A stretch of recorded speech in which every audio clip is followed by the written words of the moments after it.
Chief Mrs. Ononeze Mgbede Nwanyi ndị Ngwa alias Madam Suzuki. Ebe m si nweta egwu a mbụ ihetala aka nne m na nna m ndị mgbe ochie ọ bụ ndị mere mgbede. Nne m azịkwara m ihe mbụ mgbede n'ihi na mama m mere mgbede n'ala Ngwa. Ọ bụ omenala ndị Igbo ndị Ngwa anyị. Mgbede mbụ onye nne ya na nna ya mbaraba.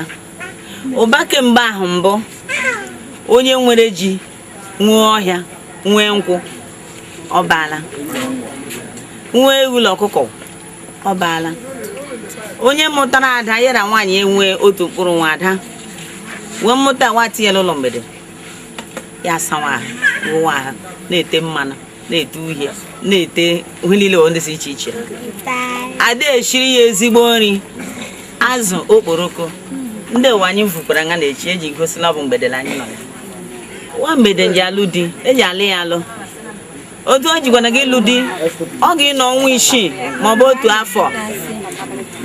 otu afọ n'ime ụlọ nha ahụ nọdụ asaa ndị enyi papa ya nga ịgaji akpọta nwawe otu nwoke nga ịbịa onye mbụ enyi nwoke ya kpọrọ nwa ya bịa n'ọbịa nga ịlụ nwewa egwu a mbụ egwu ndị mvu evuola kọpụla gọọmenti ndị eze nwe ya ndị eze eji akụrụ ya kwụọrọ ndị elu di na nwaanyị kwụọrọ ndị nga mmeje marriage ndị nje gba akwụkwọ na chọọchị kwụọrọ ya ma ndị olili adịsị nga anyị ejighị aga egwu ndị ejighị akpọ anyị egwu anyị aga egwu onye hụrụ ya zụrụ ya maka ọ bụ njikọ nke ụmụnne nọ na nga nwanne onye hụ nwanne ya kọta ya ọ bụ ihe nọ na nga mgbede ọ bụ otu ọnụ ọhaneze mma mmanụ ndị ngwa mma mmanụ egwu mgbede mma mmanụ nwaanyị ụkwụọla mma mmanụ. How do you see today's job, please, sir? Boy, this was really hectic. But thank God at last we conquered. It was really a stressful job, but a good one for that matter. Anyway, I enjoyed the job. As I said before, it was stressful, but still alright. I'm cool. If you like considering, Yeah. you really enjoy the fun. Yeah, I enjoyed it. Enjoyed it very well. You do a very good job. So God bless you. It seems you are coming from America. We are doing our culture. I'm not going to come from America. I'm Wapo.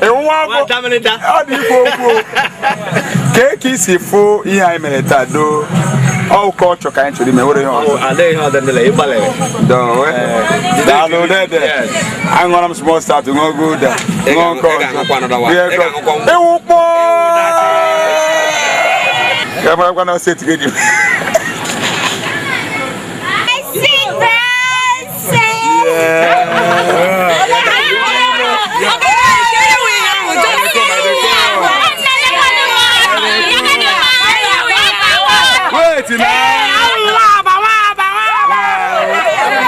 Go to mommy. I'm not a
Oy hello moba.